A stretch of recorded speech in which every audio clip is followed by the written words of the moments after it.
So tonight's story from Classic Spooky Stories is Hoots and Owls. Ow! A horrible howl rang out through the darkness. Beneath the moon, Harry, the horrible hound, sat staring at his paws. After a minute, the ghostly dog raised his head and howled again. Harry had been howling all evening long. He wanted someone to talk to, someone to play with, but because he was a ghost hound, no one would come near, let alone throw him a stick to chase. So he lay with his head on his shadowy paws and howled even more loudly. The moon shone between the clouds and lit up the ruined manor house on the top of the hill. The people who once lived there had fled years ago. Now it was just the haunt of 3 old ghosts.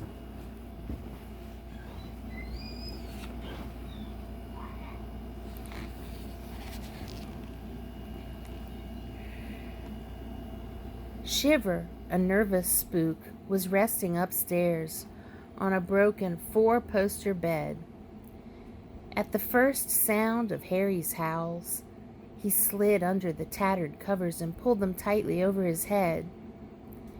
Downstairs, another ghost named Gumblegrown woke with a start. As usual, he had been dozing on a crumpled old sofa. "What the? Doesn't Harry the horrible hound ever stop howling?" muttered Grumblegrown miserably. Meanwhile, Bone Idol, a skeleton, came clattering out of his favorite hiding place, a secret chamber behind the bookcase in the library. "Pah!" he cried. "That dreadful noise goes right through my skull." When the howling finally stopped, all 3 spooks met in the hall. "It's too much for a soul to bear," hissed Shiver. "How can a ghost rest in peace around here?" yawned Grumblegrown. "Something must be done about Harry," wailed Bone Idol. But what? After all, Harry certainly sounded like a very fierce phantom, and the 3 ghosts were a lazy lot. They weren't very good at doing anything, especially as there was never anything to do. So, with much muttering, sighing, and moaning, the spooks sulkily decided to do nothing at all. They certainly weren't about to move house. After all, Harry's howls were the only thing that ever disturbed them. Apart from that, the house was as silent as a grave. But suddenly on the landing, Shiver heard another call. "Hoo-hoo!"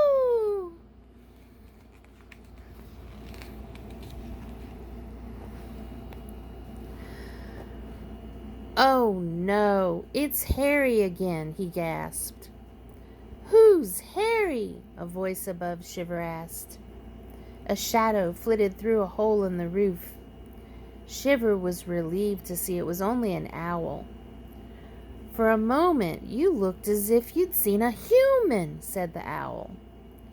"I thought you were the ghost hound, Harry, who howls horribly outside in the lane," began Shiver. "If only he would stop." "He might, if you ask him nicely," blinked the owl. The very idea set Shiver shaking. "Me? Face Harry, the horrible hound?" he breathed. "Well, someone should," insisted the owl. "I only flew in yesterday, and I must say I'm tired of that howling already." "It's no use asking the others," Shiver went on. "One's Bone Idle and Grumblegrown's too sleepy." "Then I suppose I'll have to do it myself," said the owl, flying off. "I'll be back soon." And sure enough, the owl was back soon, but this time he was not alone. "To-wit, to-woo!" he called to Shiver, who had been telling the other ghosts what the owl was doing.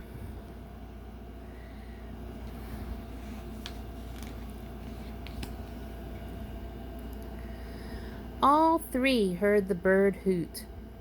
Then came Harry's dreaded howl. It was louder and closer than ever before.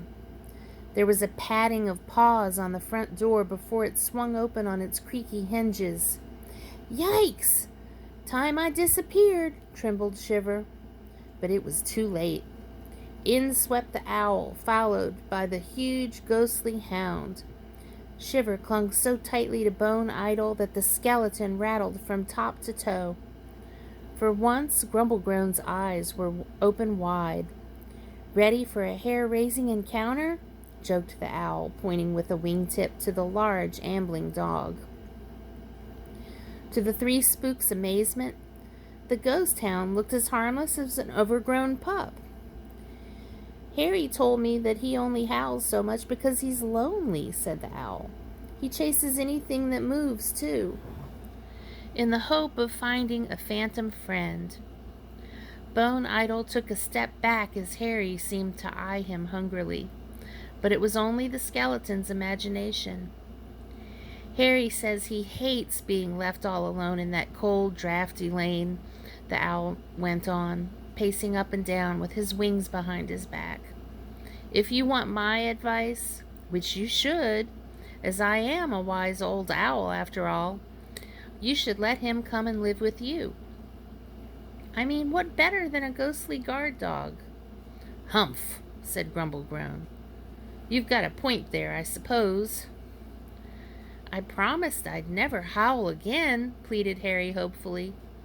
He raised a paw to shake Bone Idol's hand.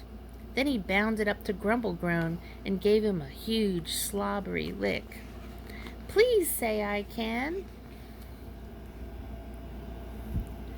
Oh, very well.